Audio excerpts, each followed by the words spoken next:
Évangile de Jésus-Christ selon saint Matthieu, chapitre 5, versets 20 à 26. En ce temps-là, Jésus disait à ses disciples, « Je vous le dis, si votre justice ne surpasse pas celle des scribes et des pharisiens, vous n'entrerez pas dans le royaume des cieux. Vous avez appris qu'il a été dit aux anciens, « Tu ne commettras pas de meurtre, et si quelqu'un commet un meurtre, il devra passer en jugement. » Eh bien, moi je vous dis, tout homme qui se met en colère contre son frère devra passer en jugement. Si quelqu'un insulte son frère, il devra passer devant le tribunal.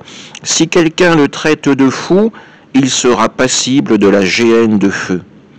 Donc, lorsque tu vas présenter ton offrande à l'autel, si là tu te souviens que ton frère a quelque chose contre toi, laisse ton offrande là devant l'autel. Va d'abord te réconcilier avec ton frère et ensuite viens présenter ton offrande. Mets-toi vite d'accord avec ton adversaire pendant que tu es en chemin avec lui, pour éviter que ton adversaire ne te livre au juge, le juge au garde et qu'on te jette en prison.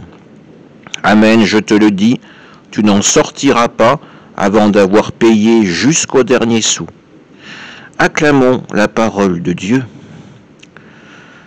Dans cet évangile, Jésus reprend l'image du procès, de la démarche juridique, pour nous inviter à être véritablement artisans de paix. Si nous avons quelque chose contre notre frère, eh bien, essayons tout d'abord de faire la paix entre nous.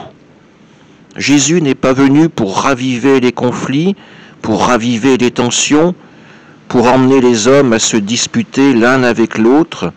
Il est là pour nous aider avant tout à ouvrir notre cœur. Ce cœur, laissons-le être envahi par l'Esprit Saint.